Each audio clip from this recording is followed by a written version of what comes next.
나단이 왕에게 말하였다. 주님께서 임금님과 함께 계시니 가셔서 무슨 일이든지 계획하신 대로 하십시오.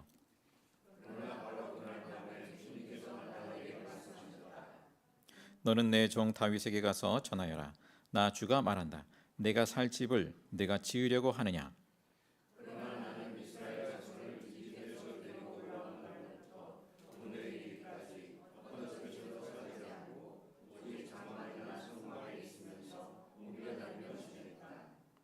내가 이스라엘 온 자손과 함께 옮겨 다닌 모든 곳에서 내가 나의 백성 이스라엘을 돌보라고 명한 이스라엘 그 어느 지파에게라도 나에게 백향목집을 지어주지 않은 것을 두고 말한 적이 있느냐?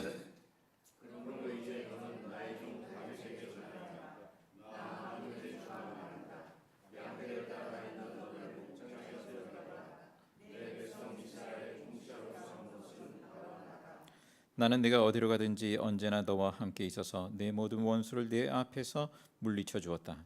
나는 이제 네 이름을 세상에서 위대한 사람들의 이름과 같이 빛나게 해 주겠다.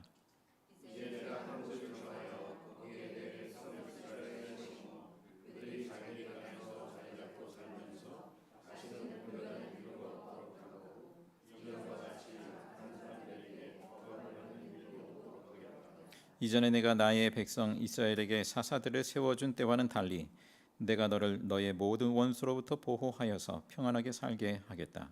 그뿐만 아니라 나 주가 너의 집안을 한 왕조로 만들겠다는 것을 이제 나 주가 너에게 선언한다.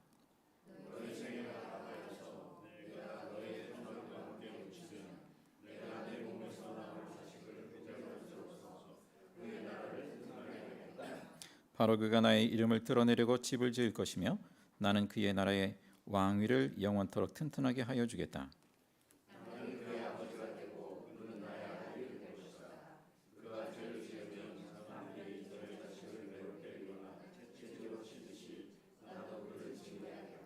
내가 사울에게서 나의 총애를 거두어 나의 앞에서 물러가게 하였지만 너의 자손에게서는 총애를 거두지 아니하겠다.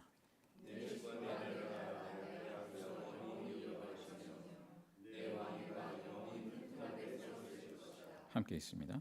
나단은 이 모든 말씀과 계시를 받은 그대로 다윗에게 말하였다. 아멘. 질문을 던져보죠. 여러분의 생각과 하나님의 생각이 비슷하다고 생각하시나요? 다르다고 생각하시나요? 비슷한가요? 다른가요? 다르다고 생각하는 경우가 많겠죠. 예, 그게 좋을 것 같습니다. 하나님의 생각이 우리의 생각과 다르다고 생각하면 우리가 더 이렇게 질문해 보겠죠. 하나님의 생각은 뭘까? 기도해 보겠죠. 만약에 하나님의 생각에 내 생각이나 별다를 게 없어 라고 생각한다면 질문하지 않을 겁니다. 기도하지 않을 겁니다. 자, 다르다 생각하는 것이 좋겠다. 실제로 다르고. 오늘 본문에 보면 다윗의 생각과 하나님의 생각이 달랐어요. 다윗은 하나님의 교회를 모시기 위한 성전을 건축하고 싶었습니다. 마땅히 그래야 한다고 생각했어요. 그리고 나단 선지자도 공감했어요. 그래서 주님께서 임금님과 함께 계시니 가셔서 무슨 일이든지 계획하신 대로 하십시오 했잖아요. 그러니까 나단 선지자도 실수한 거죠. 오버한 거죠. 하나님의 뜻을 물어야 할 터인데 그냥 당연하겠거니 마땅하겠거니 주님도 기뻐하시겠거니 생각했단 말이에요. 자, 그러나 이 다윗의 성전 계획 이게 볼 때는 하나님이 정말 기뻐하실 것 같은데 물론 그 하나님의 성전을 짓고자 하는 다윗의 마음 자체는 하나님께서 기뻐하실 수 있다, 기뻐하실 것이다 이런 생각이 듭니다. 그러나 다윗이 성전을 건축하는 것이 합당하냐? 그거는 하나님께 여쭤볼 일이죠. 이 다윗의 성전 계획 이전에 그것을 넘어서서 하나님의 계획이 있거든요. 특별히 하나님의 성전 계획이 있어요. 다윗의 성전 계획 이전에 하나님의 계획은 달랐어요. 무슨 말씀을 하나요? 하나님은 특정 공간에 매여 계신 분이 아니다. 단적으로 말하면 그런 얘기죠. 특정 공간에 매여 계신 분이 아니다. 기존의 성막도 이동식이잖아요. 이동하는 고정된 장소에 이렇게 붙박이로 계신 분이 아니다. 그렇게 하나님을 붙들어 매둘 수 있는 하나님이 아니다라는 것이죠. 자, 다윗은 상상할 수 없는 하나님의 계획이 따로 있었어요. 하나님의 계획. 이 계획은 다윗 때에 시작된 것이 아니죠. 우리가 이제 카메라 렌즈를 이렇게 확대해서 이렇게 넓게 보듯이 우리가 렌즈를 확장해서 볼 필요가 있겠습니다. 성경 전체를 거슬러 올라가면 태초부터 시작된 하나님의 성전 계획이 있단 말이에요. 성전 계획. 뭡니까? 한번 떠올려 보시죠. 최초의 성전. 물론 하나님의 임재가 성전의 본질이다라고 한다면 이 하나님이 창조하신 우주적인 성전을 우리가 먼저 떠올려 볼 수 있습니다. 그런데 하나님의 임재뿐만 아니라 하나님과 사람과의 만남이 이루어지는 그러한 처소로서의 성전을 우리가 떠올린다면 최초의 성전은 뭐겠습니까? 에덴 동산. 에덴 동산에 하나님께서 거니시는 장면이 나와요. 하나님이 임재하셨단 말이에요. 그리고 거기서 아담과 하와를 만납니다. 거기가 성전인 거죠. 최초의 원형 성전이다. 이렇게 일컬을 수 있겠습니다. 자, 그런데 죄로 인해서 에덴 동산에서 쫓겨나잖아요. 그러니까 성전에서 쫓겨났다. 이렇게 볼 수 있어요. 하나님의 임재로부터 쫓겨났다. 이제는 직접적으로 친밀한 관계를 누릴 수가 없게 된 거죠. 이제 하나님은 개별적으로 사람들을 아브라함을 부르시고 뭐 이렇게 하시지만 어떤 성전은 아니에요. 물론 야곱이 이제 베델에서 하나님의 그 어떤 그 계시를 접하면서 그 사닥다리라고 해도 계단이라고 해도 되고 천사가 오르락 내리락 하는 그것을 체험하면서 뭐라고 합니까? 이곳에 하나님의 계신 줄 몰랐다. 이곳이 하나님의 집이다. 베델, 하나님의 집이란 뜻 아닙니까? 이 성전이란 말이죠. 달리 말하면. 자, 그러나 진정한 의미에서의 성전은 언제 생깁니까? 시내산에서. 시내산에서 하나님께서 임재하시죠. 그것도 일종의 성전이라고 할 수 있어요. 시내산에서 모세를 만나지 않습니까? 성전. 그런데 거기서 이제 성막을 지으라 하십니다. 하나님이 친히 임재하시겠다. 그리고 그 성전에 임하셔서 그렇게 이스라엘 백성들 가운데 함께하겠다 말씀하시죠. 성막. 그 다음에 뭐가 있습니까? 예루살렘 성령, 솔로몬이 세운 성전이 있는 거죠. 그리고 그 다음에 바벨론 포로기 완전히 멸망을 당하고 하나님의 영이 성전에서 떠나고 그리고 다시 돌아와서 스룹바벨 성전을 짓습니다. 그러나 하나님의 영광이 하나님의 충만한 영광이 다시 그 성전 가운데 임했느냐 하면 그렇지 않아요. 결국 미래로 유보됩니다. 언제입니까? 예수님이 오시죠. 참 성전으로 예수님이 오셨죠. 그래서 헤롯 성전을 향해서 일컫기를 저 건물을 무너뜨려라. 그럼 내가 사흘 만에 짓겠다. 본인을 두고 말씀하신 거라고 하셨잖아요. 예수님 성전. 그 다음엔 무엇입니까? 그 다음 성전. 성령 강림을 통해서 이루어지는 그리스도의 몸된 교회. 교회 공동체가 성전이죠.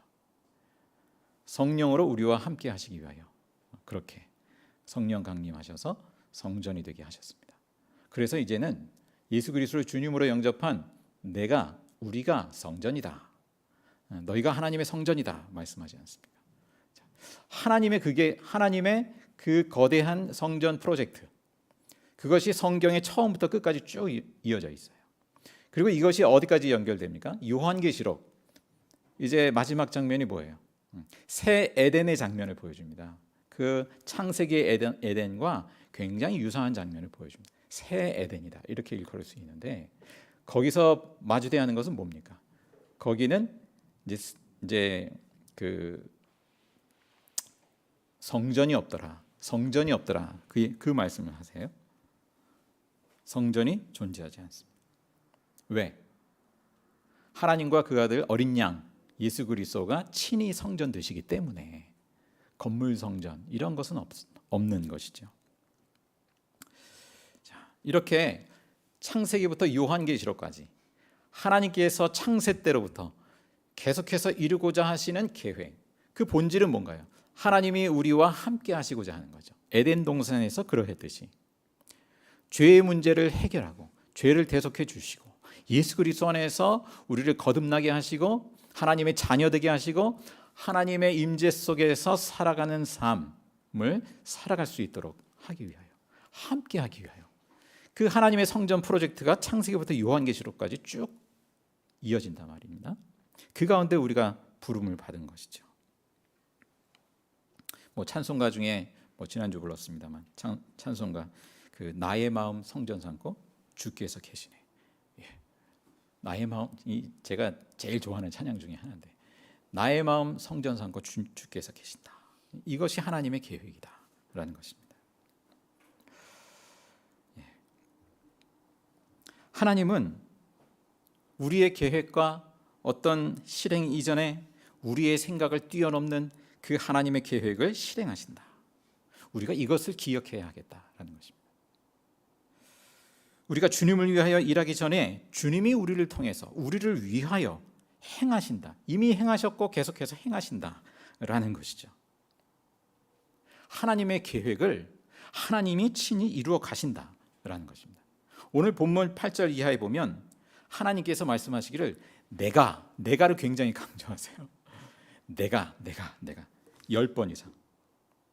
그러니까 다윗이 내가 뭘 어떻게 했고 내 능력으로 뭘 했고 이게 아니고 내가 하나님을 위해서 뭘 하고 이런 차원으로만 생각할 수 있는데 그것이 아니고 내가 너를 불렀고 내가 너를 왕으로 세웠고 내가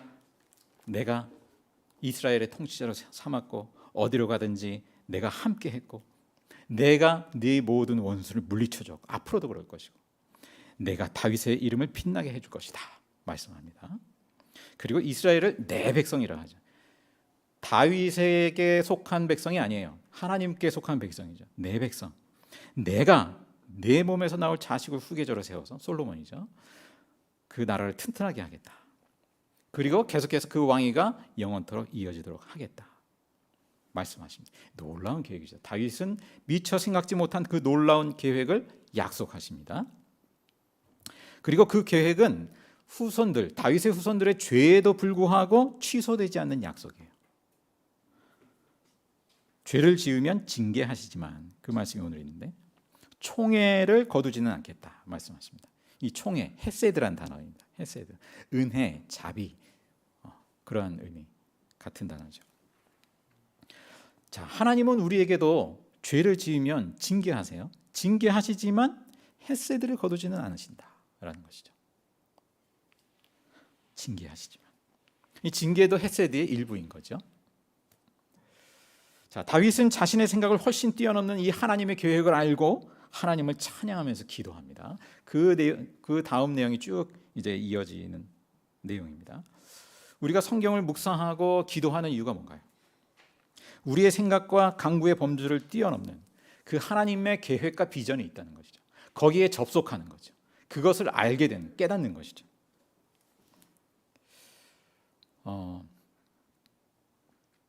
자, 다윗이 오늘 보면 좋은 의도였지만 하나님의 그 계획을 미처 알지 못했고 묻지 못했어요. 우리도 그럴 수 있죠. 우리가 하나님의 음성을 놓칠 수 있죠. 물론 하나님께서는 우리가 길을 갈 때 우리의 일이 아닐 때, 우리가 그릇되게 갈 때 주무시는 분 깨시라고 적절한 때에 해주셨습니다. 우리의 곁길을 갈 때 하나님은 바로잡아 주시죠. 그러나 늘 우리가 실시간으로 와이파이 켜놓듯이 하나님 앞에 켜져 있어야 돼, 깨어 있어야 되겠다라는 것이죠. 그래서 하나님께서 우리에게 말씀하실 때 놓치지 않을 수 있도록 깨어 있어야 되겠다. 그것이 이제 말씀을 우리가 묵상하고 기도하고 직접적으로 하는 시간뿐만 아니라 우리가 24시간 살아갈 때 그렇게 열려 있는 와이파이가 열려 있는 그러한 삶을 살아가고자 하는 것이죠. 자, 그래서 이제 신앙생활은 현재다라는 거, 현재, 실시간이다라는 거. 조금 지나면 이제 다윗의 어떤 장면이 나옵니까? 이번 주 묵상할 장면에 다윗이 추락하잖아요. 간음하고 그 남편을 죽이고 사실상 급격히 추락합니다. 야, 다윗이 이럴 수도 있구나. 이 다윗과 같은 존재가 이럴 수도 있구나. 근데 누구나 그럴 수 있다는 거죠. 누구나. 신앙생활은 실시간이다. 현재다. 내가 왕년에 뭐 기도 생활을 어떻게 했고 신앙생활을 어떻게 했고 그건 과거예요. 신앙생활은 현재다. 자, 하나님은 이 말씀과 기도를 통해서 우리가 다 헤아리지 못하는, 다윗이 그랬던 것처럼 우리가 다 헤아리지 못하는 그 하나님의 임재와 영광이 있다는 것을, 계획이 있다는 것을 알게 하시죠. 오늘 찬양, 아까 부른 찬양 한번 주보 보세요. 오늘 본문과 말씀과 연관이 된다고 생각이 됩니다. 우선 시선이란 찬양.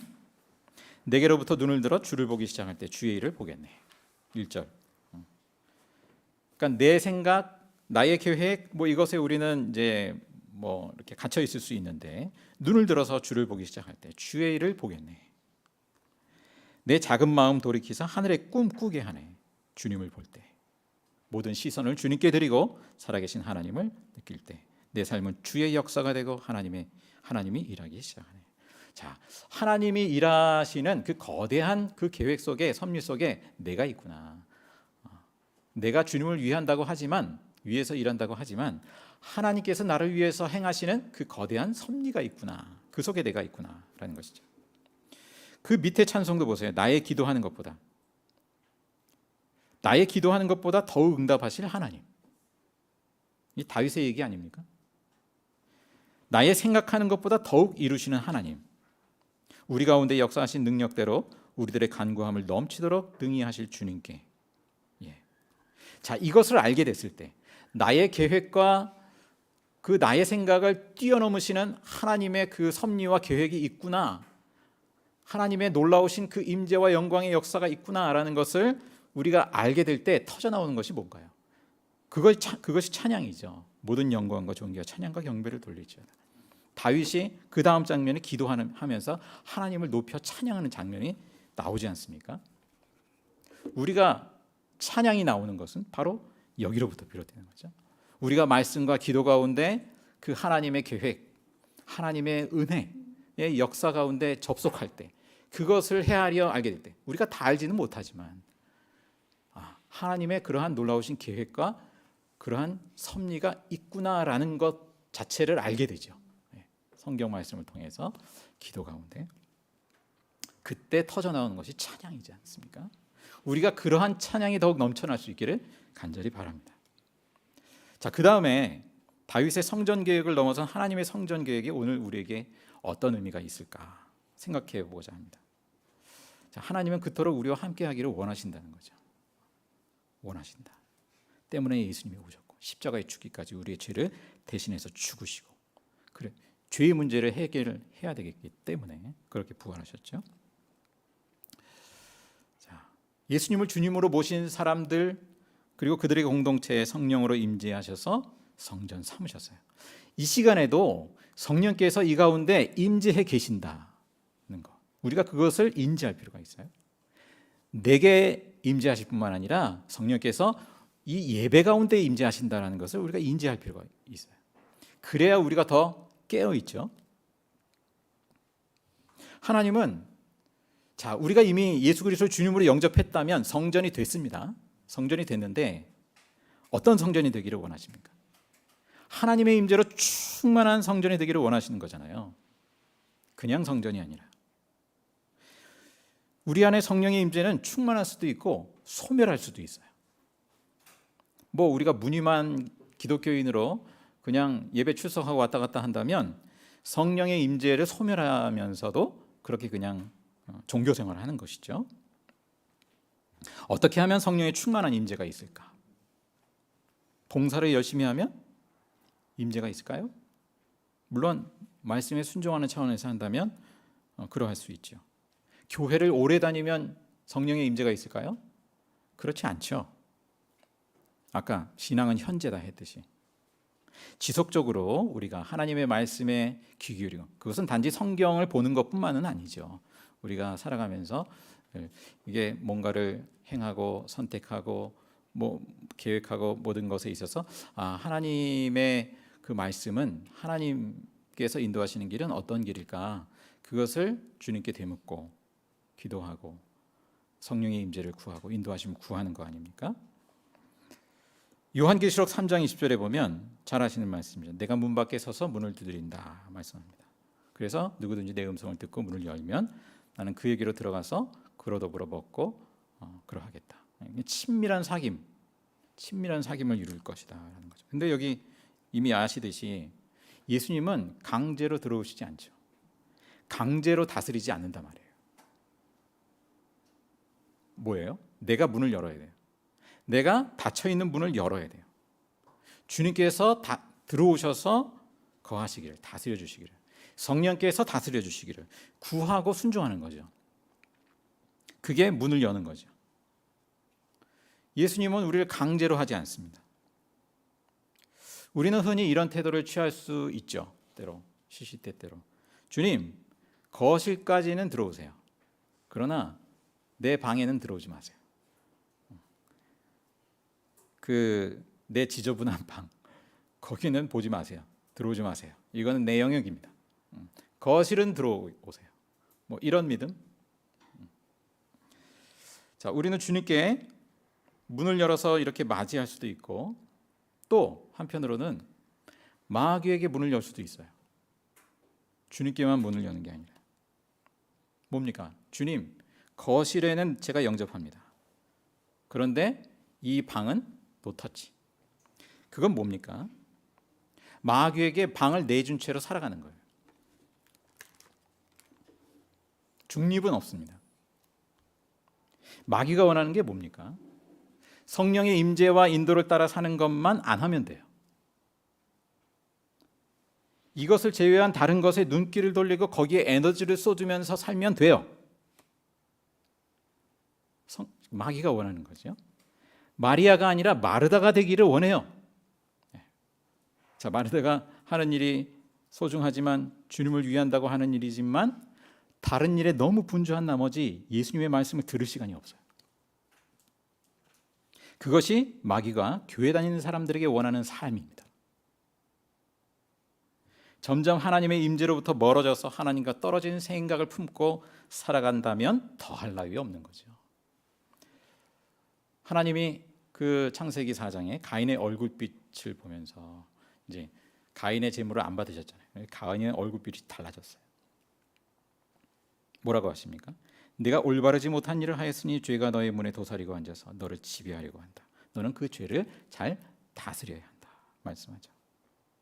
자, 우리가 회개할 것을 회개하지 않고 때로 죄된 마음 상태에 머물러 있는 것은 악한 영이 그 내 자리를 차지하도록 문을 열어놓는 거죠. 우리가 어떤 미움을 품고 있다면, 계속해서 미움을 품고 있다면, 또 죄된 습관을 계속해서 반복한다면, 어떤 그릇된 욕심의 상태에 계속 머물러 있다면, 그러면 그것은 마귀에게 문을 여는 거예요. 들어오라고. 우리는 누구나 그럴 수 있어요. 누구나 그럴 수 있는데 뭐 어떤 죄된 실수를 하고 잘못을 범할 수 있고 하지만 회개하면 되죠. 회개하면 되죠. 그런데 회개하지 아니하고 돌이키지 아니하고 그것을 계속해서 그 상태에 머물러 있다면 그 다음에는 그것은 무슨 의미입니까? 문을 열어놓는 거예요. 마귀에게 문을 열어놓고 악한 영이 나를 좌지우지하는 상태가 되도록 그 다음엔 내가 그 상태를 인간적으로는 어찌할 수가 없어요. 성령의 영역입니다. 마태복음 5장에 그 제단의 제물을 드리려 하다가 형제자매 가운데 그 원망 들을 만한 일이 있으면 가서 화해하고 용서를 구하고 그리고 다시 와서 제단의 제물을 드리라 이 말씀을 하지 않습니까? 서로 이렇게 맺혀 있는 것들 나로 인해서 그렇게 원망 들을 만한 일이 있다면 그것을 해결해라. 때로 우리는 그 분노의 대상을 품음으로 인해서 영적인 분별력이 흐려질 때가 있죠. 저를 비롯해서. 여러분 우리가 신문을 보든 언론을 보든지 뭐 접하든지 하면 얼마나 우리가 비판할 대상이 많아요. 많지 않습니까? 어휴, 나쁜 놈들, 이런 미친 놈들, 뭐 등등 하면서. 어휴. 근데요, 그렇게 계속 생각하다 보면 자기 성찰, 자기를 향한 영적 분별력이 이제 떨어지는 거죠. 왜? 내가 지적하는 그 사람 분명 잘못된 건 맞아요. 맞는데 그 지적하는 나는 정당하거든요. 옳거든요. 나는 그러지 않았으니까. 그러지 않으니까. 근데 하나님이 보실 때는 다르거든요. 그러니까 우리가 누군가를 향해서 이런 대상이 있으면 내가 안 보여요. 그러니까 이게 참 어렵죠. 우리가 이 시대를 분별하기도 하고 언론도 사실 뭐 담쌓고 살 수는 없고 봐야죠.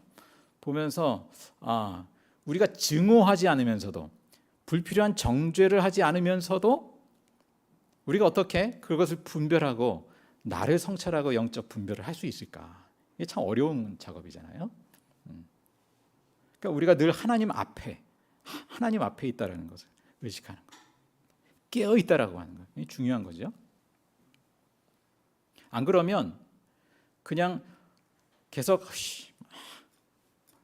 이러면서 그냥 내 감정, 내 마음 상태가 그런 상태로 계속 살아가게 된단 말입니다. 우리 누구나 그럴 수 있죠. 참 어려운 건데 요즘 제가 이제 간간히 이 넷플릭스 다큐에 보면 2차 대전 관련한 그런 내용들이 많이 있어요. 그걸 제가 이제 일부러 보기도 합니다. 야, 우리 인간이 어디까지 망가지나, 어디까지 악해질 수 있나. 야, 그 끝을 보는 것 같은. 사람들을 무참하게 유대인을 비롯해서 슬라브족 뭐 등등 사람을 우열로 가려서 우리 이제 아리아인 게르만 독일 민족은 가장 우월한 민족, 그리고 그 밑에 이제 다 그 열등한 민족, 이렇게 우열을 갈라가지고 다 사륙을 행하지 않습니까? 점령하고. 근데 거기서 역할을 했던 사람들이 어떤 사람들이에요? 평범한 사람들. 가족을 사랑하는 사람들. 처음에는 누군가를 죽일 때 마음이 움찔움찔하고 두근거리고 그러다가 급속도로 둔감해집니다. 야, 사람이 이런 존재구나. 내가 이런 가능성이 있는 존재구나 라는 것을 보게 됩니다. 거기요, 뭐 특별한 그러한 사람들이 아니에요. 독일의 상당수가 기독교인들이에요. 근데 독일의 부흥, 그때 당시 엄청나게 경제적으로나 뭐 여러모로 막 밑바닥인 상태에서 이 민족을 어떻게 다시 회복할 수 있을까? 경제적으로든 여러모로. 그런 가운데 히틀러가 나타난 거 아닙니까? 아주 열화와 같은 그런 하나님이 보내신 메시아다 뭐 이러면서 또 그 나치의 세뇌, 또 어떤 압력 뭐 등등, 그것에 의해서 붙들려서 기독교인들의 상당수가 그렇게 동조하지 않았습니다. 그럴 수 있구나. 누구나 그럴 수 있구나. 야, 우리는 오늘의 이 자리에서 그런 2차 대전을 보면 야, 어떻게 사람이 그럴 수 있나? 나 같으면 안 그럴 텐데. 이런 생각을 할 수 있을지 몰라도 그때 그 자리에 있었다고 한다면 나는 과연 다른 선택을 할 수 있겠나? 그 쉬운 일 아니라고 생각합니다. 깨어있지 않으면. 수많은 신학자, 목회자, 그리스도인들, 철학자들, 당대의 그 네노라는 독일의 철학자들 다 나치의 협력자가 됐어요. 야, 어떻게 그럴 수가 있을까? 자, 뭐 독일 기독교인들은 그렇다 치더라도 우리의 현실로 돌아와서 우리가 생각해 보면 뭐 그 정도는 아니라 할지라도 사실 우리의 현실 가운데 그런 갈등 관계, 다툼과 미움의 관계, 이런 것들이 있잖아요. 우리 부부간에도 또 몸만 같은 집에 있지 냉전 가운데 따로따로 살아가는 경우가 사실 뭐 있기도 하고 많기도 하고. 그럴 때 우리는 어떻게 되지 않을까? 우리가 처음에는 안 그럴 수 있지만 그러나 그 상태를 계속 내가 미움을 품고 어떤 그런 정죄를 품고 하다 보면 점점 이제는 심리적인 처방의 상태가 아니라 이제는 악한 영에 매이는 상태가 되는 거죠. 심리적인 처방으로는 대처가 안 되는 상태까지 가버립니다. 이거는 기도할 문제고 성령의 다스림을 구할 문제고 그러한 거죠. 악한 영에 매여 있다면 그러면 다른 처방으로 인간적인 접근으로 되지 않는 거예요. 그렇다고 해서 이제 우리가 그러한 사람 서로 가족을 향해서 마귀가 씌었다든지 뭐 이렇게 얘기를 할 거는 아니죠. 다른 교회 얘기 들어보니까 그런 케이스가 있더라고요. 네. 정말 배우자를 위해서 자신을 위해서 주님 우리를 긍휼히 여겨주세요. 불쌍히 여겨주세요. 다스려주세요. 그렇게 기도할 일이죠. 배우자가 원하는 것이 잘못된 게 아니라면 내가 들어줘야죠. 마땅히 들어줘야죠. 예. 그렇지 않고 평행선을 달릴 뿐이라면 마음에 그냥 그러한 갈등 관계를 쌓아두고 있을 뿐이라면 마귀에게 문을 열어주는 거예요. 흔히 부모가 중독이면 자녀가 중독이 된다고 했죠. 왜 그렇습니까? 그것도 매여 있는 거예요. 심리적인 차원을 넘어서는 거예요. 중독의 영이라고 표현하죠. 자, 성령께서는 우리를 살리십니다. 살리는 영입니다. 우리의 영을 살리고 이 미움과 생각을 이런 것들을 평화에 이르게 하는 것이죠. 마음과 생각을 평화에 이르게 하죠. 마귀는 반대로 죽이는 영이죠. 우리의 영이 죽게 하고 마음과 생각이 매여 있게 하고 다툼과 탐욕과 죽음을 초래합니다. 그래서 에베소서 6장 사도 바울이 우리에게 뭐라고 말씀합니까? 우리의 싸움이 인간을 적대자로 하는 싸움이 아니다. 혈과 육을 대한 싸움이 아니다. 영적인 싸움이다. 악한 영들을 상대로 하는 것이다. 말씀합니다. 우리가 누군가와 싸울 때, 적대할 때, 갈등할 때 내가 지금 악한 영의 종로를 타고 있는 것이 아닌가. 그것을 헤아려 볼 필요가 있겠습니다. 마귀의 종로를 타지 않고 성령의 임재 가운데 살아가려면 어떻게 해야 할까? 인간적인 노력으로만 되는 것은 아니죠. 악한 영들과의 싸움이기 때문에 먼저 하나님과의 관계가 내가 회복되는 것이 첫 번째고 성령의 충만한 임재를 구하면서 말씀에 순종하는 것이 최우선이죠. 자, 우리가 말씀을 읽고 묵상하고 기도하는 시간 늘 강조하지만 그 시간이 바로 성령께서 나의 영을 깨우시는 시간이고 나의 마음과 생각을 다스리고 또 채우시는, 치유하시는 그러한 시간이 아닙니까? 악한 영이 쫓겨나고 매인 것에서 풀리는 시간. 하나님의 임재의 성전으로서 충만하여지는 시간. 자, 하나님은 우리가 예수를 믿음으로 하나님의 임재로 충만한 성전을 삼으셨습니다. 우리의 계획을 넘어서서 하나님과의 그 하나님 나라의 계획에 우리가 참여하게 하시고 그렇게 풍성하게 살아가게 하셨단 말이에요. 자, 우리가 할 것, 주님의 음성에 깨어 있어야겠구나. 순종해야 되겠구나. 예수 그리스도의 권세, 성령의 능력, 우리에게 주시는 건데 그것을 구하고 충만하게 받아서 그 악한 영을 물리치고 또 충만한 은혜 가운데 살게 하신 대로 그렇게 살아가야 되겠구나.